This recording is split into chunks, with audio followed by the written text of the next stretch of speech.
Welcome into this Five Clubs conversation. I'm Gary Williams. This week, Jay Bilas, yes, the Billustrator, the guy who's got an opinion on everything in the game of basketball, most of them very well founded. How about him in the game of golf? His perspective. Well, not only is Jay going to be a guest today, Jay is going to be a contributor to Five Clubs going forward in 2022. And for those folks unfamiliar with his path in the game of golf, he may be modest in terms of when he started playing, but his passion is unbridled. He loves the game, he loves consuming the game, and he loves playing the game and loves working on his own game. So we're going to talk to him about a number of things, but look forward to Jay being a part of Five Clubs in 2022.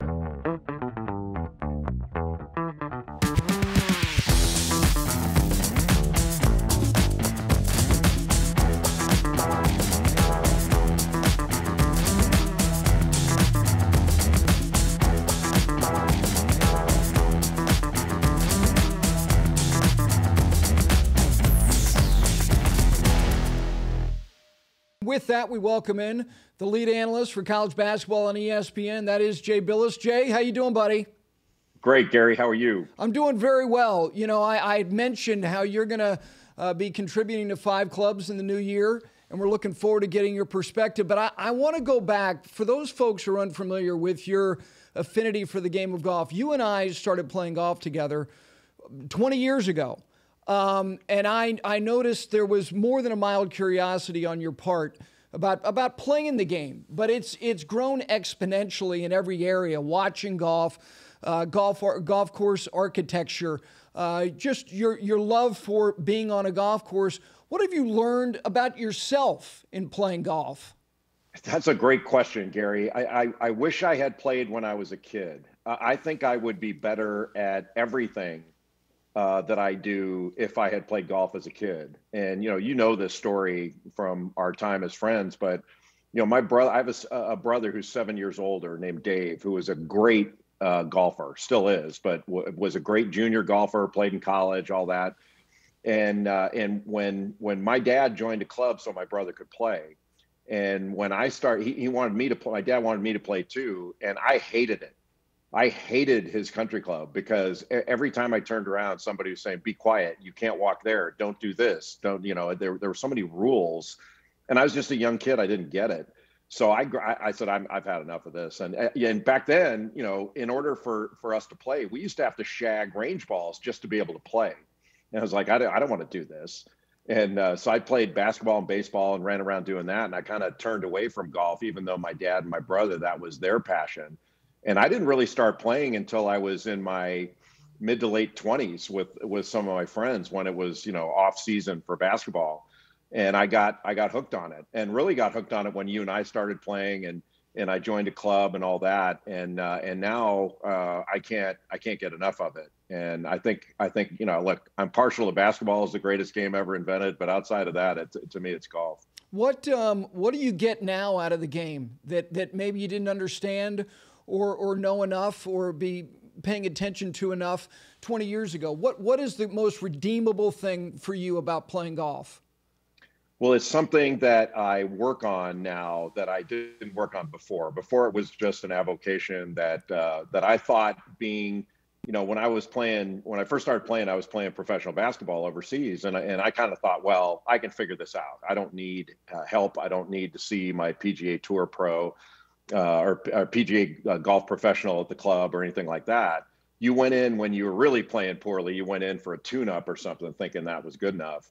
And now, I just about take a lesson a week and really work on it because I know there's so much that I don't know about golf, and I've learned a lot over the last year and a half since I've been doing that.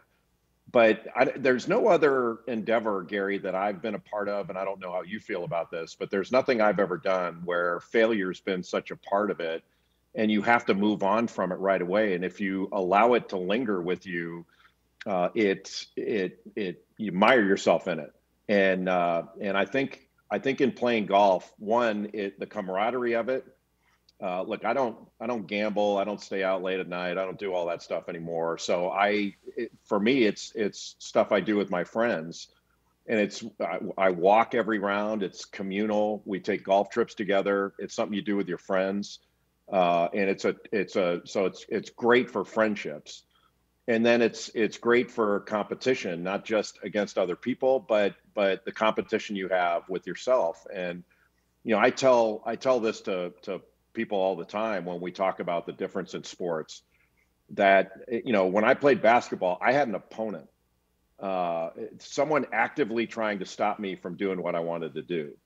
When I play golf, I may be competing against somebody, but I don't have an opponent. There's nobody trying to stop me from executing what I'm trying to execute. So the truth is, if I have an opponent out on the golf course, it's me. And that's a different feeling. And so getting out of your own way and moving on to the next shot and leaving what happened behind you has been the biggest challenge for me. That's been difficult. It's interesting that you mentioned the opponent being you, because I've had several conversations with John Smoltz, and he was talking about the differentiation between being out on a golf course and literally being in a competition. And you played in some competitions where you can't walk off, or you could, but you would never do that. You've gone to Tahoe several times, but he was saying that, when he played in the U.S. Senior Open and he qualified to get in there in Colorado, and he said that the challenge for him was when he pitched, if he had nothing, Bobby Cox always knew his body language was saying to him, look, I got nothing. Get me out of here. And he could get him out of here, and he would be disappointed if he only pitched 2 1/3. When you get on the 4th hole and you got nothing, the opponent is you, and you find out about yourself and what you're made of. Do you notice that? Because you play with a lot of elite athletes who play golf and like it, and they're competitive about it. Can you tell their competitiveness playing golf as you did when you saw them doing other things, in particular someone like Ray Allen when he was playing basketball? Yes. Oh, absolutely. But it's a question of how far you take it, because just because you may be a single digit handicap or something, it doesn't mean you're a good golfer. When you start really talking about guys that can really play. I remember one time you and I were playing at a club, and we were playing with I won't mention his name, but we were playing with a great amateur golfer. And you had mentioned about a professional athlete saying, he can play. And the guy asked you, because you were 2 real golfers, he said, now, can he play or can he really play? What do you mean? Can he really play? So there's a difference between guys who play golf and play halfway decent, and guys who can really play. And I don't count myself among those. But when you get on the golf course with some of these former pro athletes, some of them keep it in perspective, and some of them don't. And that's really the key, is when you're playing poorly, can you still, behave the right way?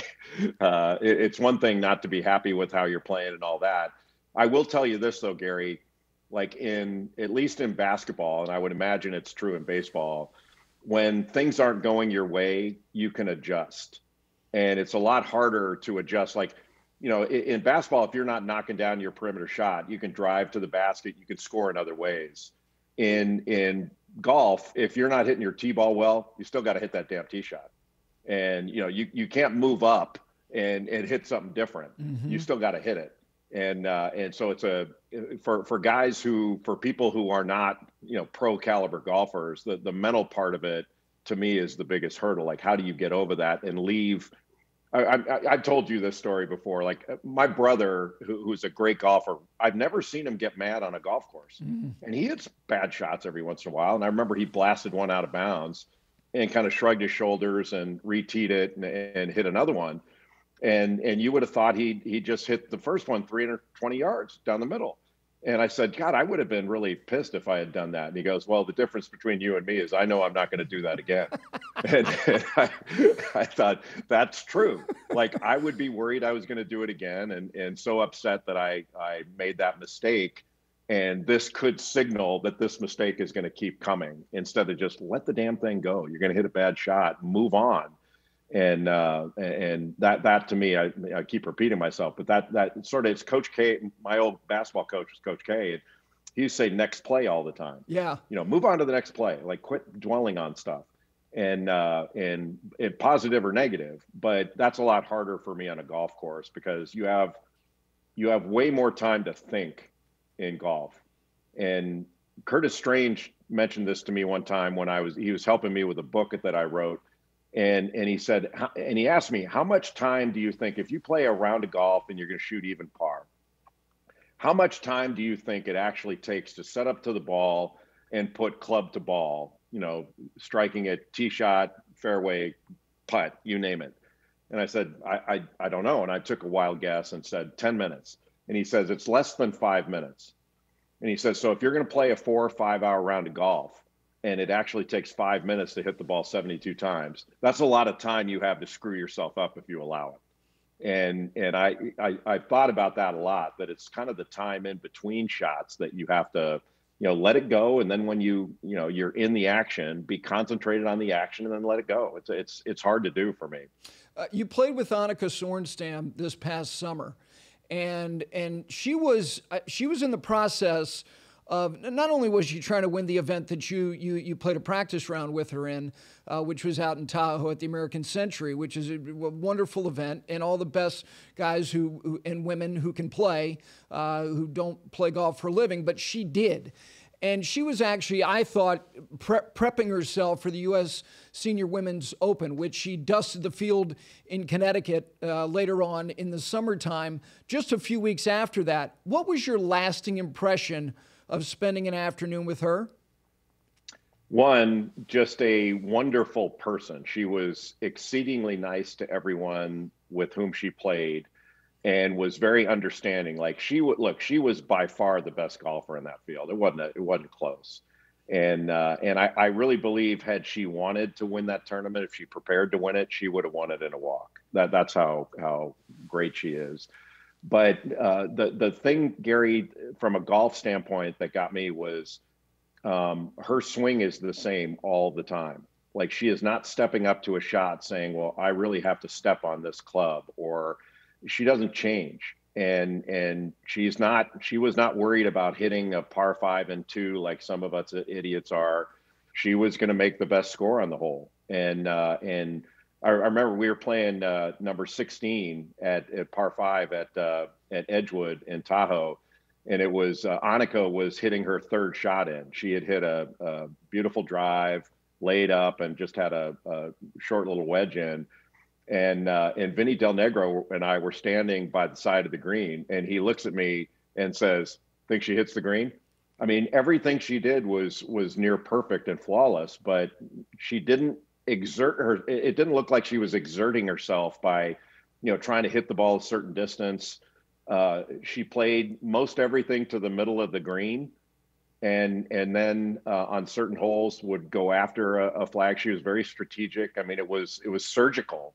But it was so much fun watching her play. I really enjoyed the opportunity to watch a craftsman, a master craftsman, ply the trade. It was really awesome. Yeah, she is. I think, along with Nicholas Hogan, in terms of tacticians, she is among the great tacticians the game has ever known, in terms of understanding her strengths, playing to her strengths, and she was analytical before analytics really were becoming a really important factor in the way elite golfers were playing. Now, speaking of elite, now you required us to mention your 2 wins over the summer. It was the summer of Jay.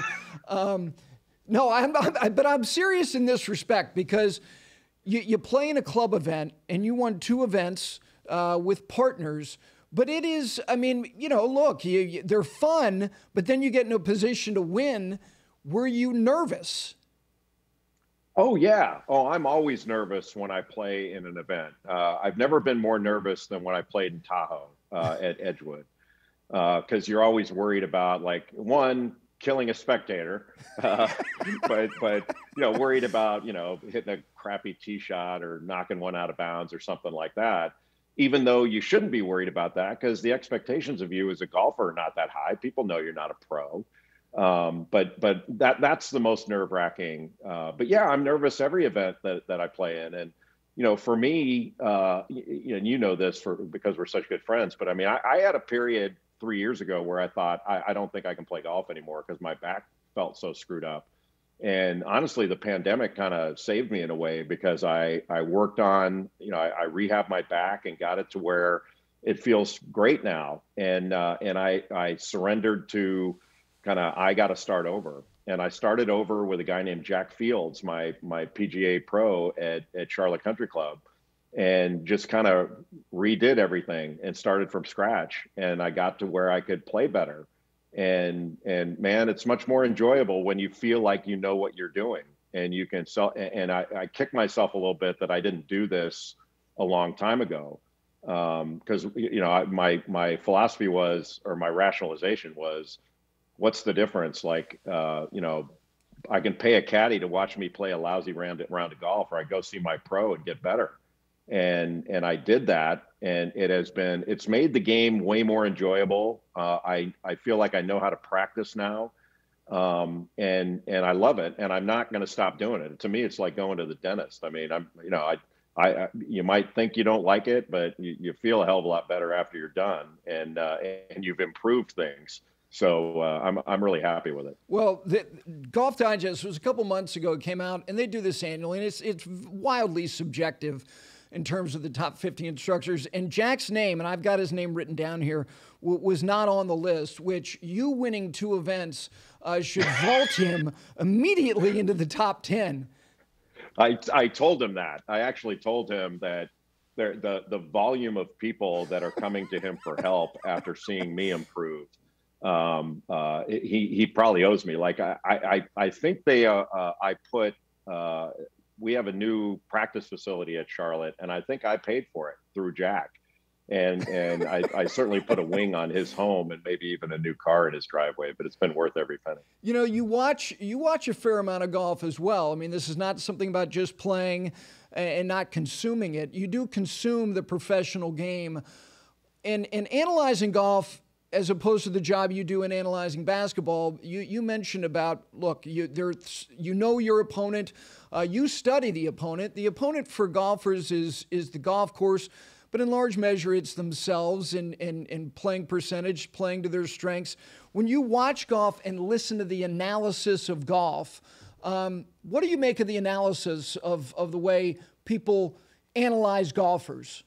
Well, I love it because I'm immersed in it now. It's a sport that, as you say, I consume daily.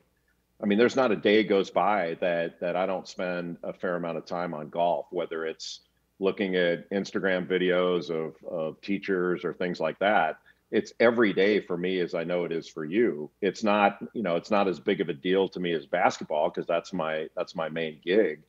But when I hear sort of commentators on events or in the studio, I like the fact that it's analytical. They talk about, what the player's trying to do and all these different things. And it may be a little inside baseball for the average Joe, but the average Joe isn't watching golf. And so I think the best commentators kind of keep it fun, and they're honest, and they show their own personalities. So I'm a huge fan of the coverage that I see.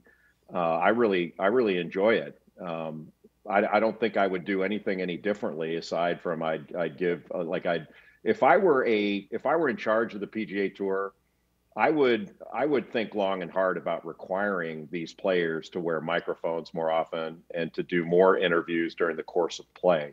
If a college coach or an NBA coach can do an interview at a timeout, I don't see why a player couldn't do an interview after a hole. I think it would be great, and it would make the game better for fans, which ultimately, I don't want anything to get in the way of the competition, but ultimately the players should be self-interested in making it more interesting for fans. Yeah, they've experimented with that, and they've found that most of the top players will shy away from it. The European Tour does it, and I think that they've done it in a very effective way. The Corn Ferry Tour has done it. My experience in watching guys who get mic'd up is that they are reticent to say anything. And I think it takes them out of their normal practices. But I think if you can get people who really are receptive to doing it, you can really turn people on to the outward, machinations of what somebody is thinking about. And particularly, there are enough guys who do not need to stay in that little tiny bubble. I mean, you're never going to get Tiger to do it.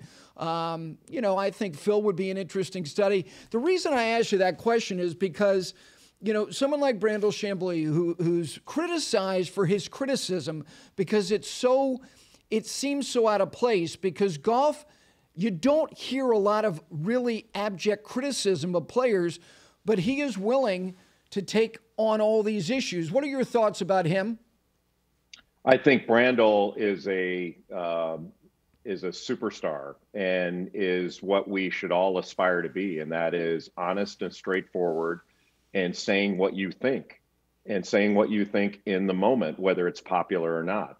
And I understand, because I face some of the same issues in basketball that some coaches or players don't care to be criticized or care to hear it. They think that, wait a minute, you guys are media partners, you're supposed to promote this. And when you really get down to it, Gary, and I know you know this better than anybody, but whether it's Brandel Chambly or Tony Romo or Johnny Miller, you name it, the overwhelming majority of what any commentator says is positive and promotional of the game and the players and all that. But there are times when you have to take a stand and you have to say something that may be unpopular. Brandel's willing to do that, and he also backs it up. Yeah. And look, if people want to differ, that's fine. And when the players shoot back, yeah, that's fine too. You're allowed to do that. I don't particularly care for like this hurt feelings nonsense. The thing that I don't like is when people say, "Well, you shouldn't say that." No. We should all say what we think, and look, it has to be reasonable and right and all that stuff. But when Johnny Miller would say a player choked, the players didn't care for that. Mm-hmm. At least that's what I recall. Yeah. But to me, like, the players say that privately. They understand the term. It's like, but it's kind of like in baseball, you can't talk about a no-hitter while it's going on. And in golf, don't say shank near the tee. You can't say shank, and you can't say choke. Of course you can. And Johnny Miller was really popular as a commentator for a reason. He connected with people, and people understood it, and they liked it. And the play, like, with all respect, the players are not the commentator's obligation. We're there to serve the fan, and it doesn't mean you're dismissive of the player, because that would be completely wrong. But I think when you really look at the volume of commentary, the overwhelming majority of it is not only positive, but it's promotional. And the stuff that angers people or angers the players is really a very small amount of what is said. No, I'm with you. I think that, the thing is, whether it's feelings or opinions, they're not facts. They're just that. They're a feeling or they're an opinion. And the line that you've used for years about debate or disagreement is that reasonable minds can differ. And whether it be on judgment, whether it be on execution.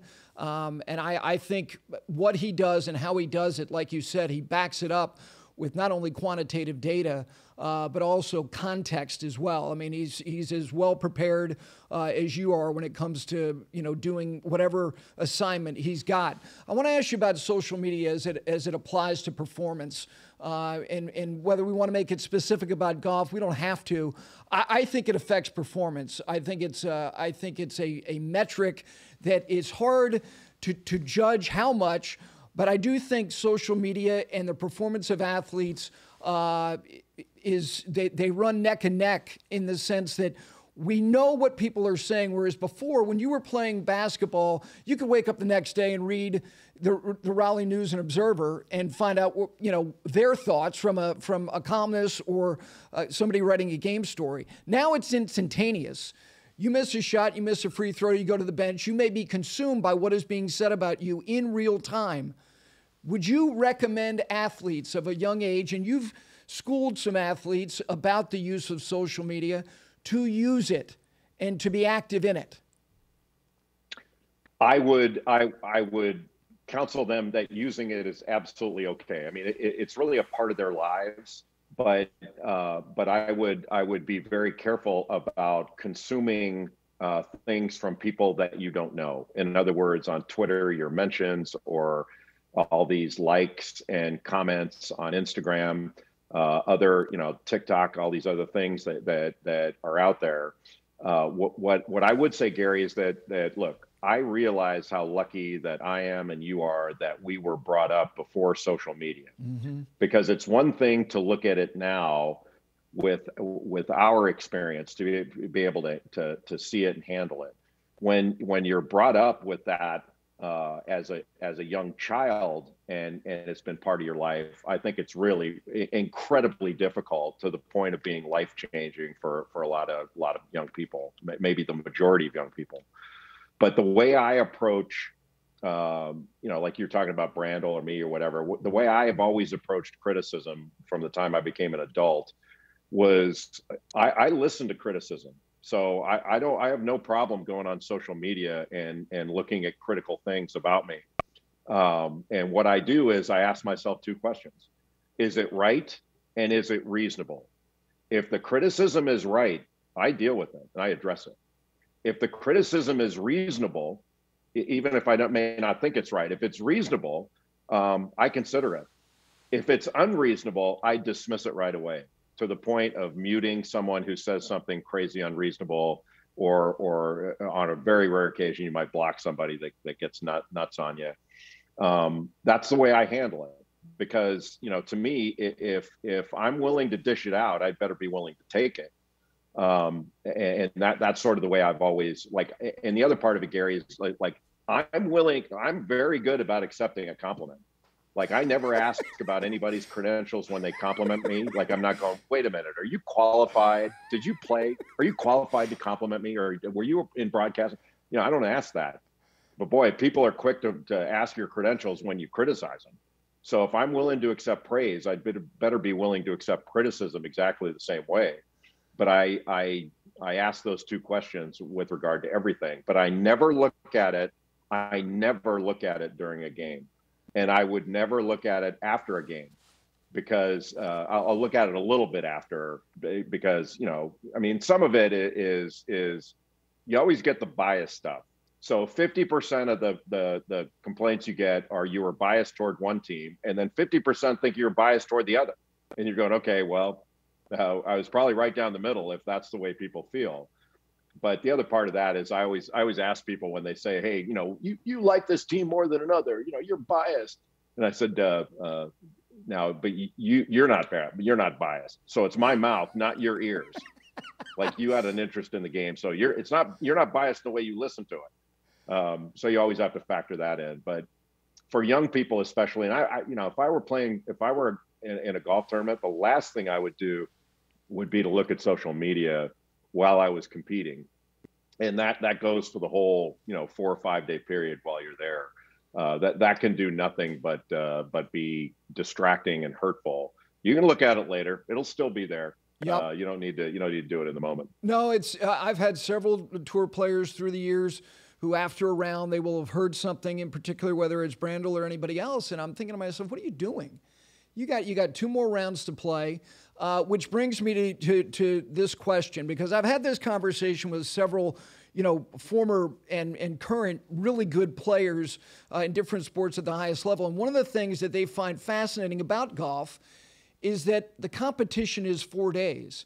And it's not like if Steph goes 5 for 7 from 3 in the first quarter, and you say, now we want you to go home, we want you to sleep, think about it, and before you leave the arena, you're going to talk to the media, and they're going to want to project what you think you're going to do in the second quarter before you even play it. And golf is that way, which I think is one of the most underrated, challenging aspects of the game at the elite level, that you have to sleep on your performance for 3 nights. What are your thoughts about that for players who try to remain in a bubble, have friends, have family, not to mention media, who are trying to get them to write a narrative before it's even been performed. Yeah, that's interesting. Like all sports are difficult. You know, you're not gonna win in any sport without having everything go your way and without being a professional about it, and handling it the right way. The thing that's always fascinated me about golf is, you know, you go into a golf tournament, you have to beat everybody, and it's not like the NBA or the NFL or tennis, Yeah, or Major League Baseball. Like, those are all tournament sports.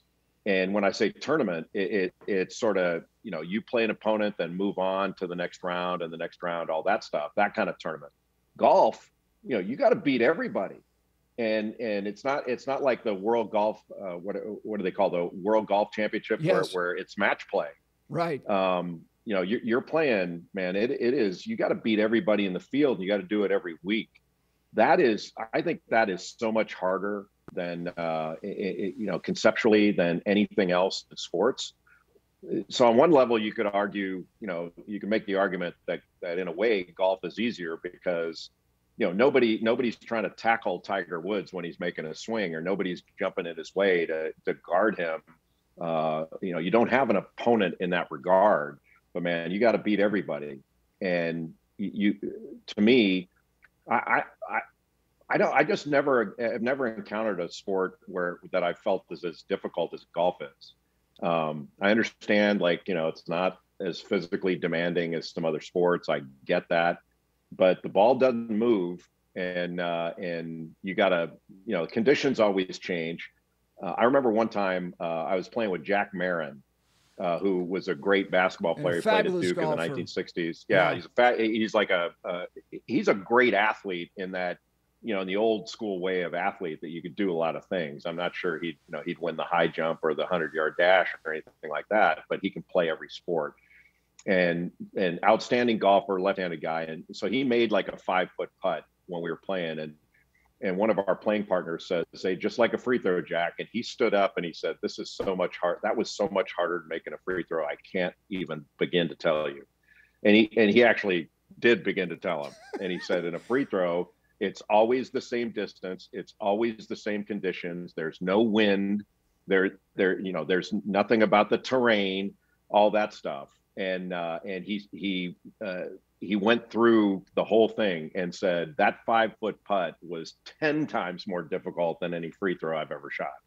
And I really started thinking about it. I thought, well, that was a long time to explain that, but he was right. And you start thinking about how difficult it is. Like, every shot is different and all. Look, you don't have an opponent. And that's one thing I tell people all the time, not just in golf, but I tell my friends in coaching that, like, quit acting like what you do in coaching is harder than what the players do. You don't have an opponent. And I've never seen a coach like not be able to finish a game because they're exhausted. Like, stop it. The players want to win. They've got a damn opponent out there. What they do is hard. I'm not saying don't push them, don't be demanding, but don't act like you want to win more than they do, because that's not true. And golf, to me, like, I will always regret not playing when I was a kid. And I don't beat myself up over it, but I wish I had played. I think my concentration level in everything I did would be better. I think I'd be able to handle things better. I think it's a great game for a kid to play. I don't think it's attractive to kids because, maybe because of some of the stuff we talked about before, it's not as attractive. But I tried to get my son to play golf more by saying his mom wanted to take piano lessons. So I talked to her. I said, look, if you'd rather go take a golf lesson, you can do that. And he was like thinking, all right, the piano lesson comes to the house. So he stuck with that. I was kind of disappointed, but he's starting to play now, and he'll be just like me. Like, it's a genetic thing. He'll be just like me. He'll regret it just as much as I do. Before I let you go, I mentioned at the top you're being gracious enough with your time to contribute to 5 clubs starting in the new year. What do you want to bring as far as your perspective and the people that you have join you in having a conversation about a game you love? Well, to the extent it's my perspective and not the guests, it's going to be the perspective of somebody that is like the average golfer that I play because I love it. I'm not trying to, make the mid-am or do this or do that. I'm just trying to enjoy myself. And I can't get enough of golf. I love everything about it. And hopefully bring in people like you and me that have that same passion for the game, that we can talk about golf and the things around golf and some of the funny stories. I mean, I would love to bring on some of my friends that are caddies, because one, I want to know all the things that I'm not supposed to do that anger them. But I can't imagine that there's anybody involved in golf that has more great stories than caddies do. And if I get maybe we can put like ski masks on them and get their voices modulated so we don't identify them, and gets or darken the thing to get some great stories. Because man, when I get a caddy letting loose and telling me stories, I can hardly swing. I'm laughing so hard, and I'm hoping that the stories aren't about me, because they could be. Well, I guarantee you there won't be any bags. They're unfiltered, they're proud, and they are righteous, and they don't care, which is why they're so great at what they do. Listen, happy holidays. Happy birthday, as your birthday falls on the eve of Christmas. And thanks, and we're looking forward to your voice being a part of Five Clubs going forward. Thanks so much, buddy. Me too, Gary. Thank you, buddy. Great to be with you. Well, we thank Jay Bilas. That was just 30 minutes of Jay. You're going to get much more than 30 minutes in 2022. He's going to be joining us on a regular basis here on Five Clubs. His guests, yeah, they're going to be a lot of people you're familiar with, but even he said he'd like to bring on a couple caddies. Now, I'd love to hear from a couple people who've had to carry his bag. He is insufferable. He also cares about one golfer, himself. So Jay Bilas on Five Clubs going forward, but we appreciate his time, his perspective on golf and many other things. And folks, have a great holiday season. We're looking forward to the next conversation right here on Five Clubs.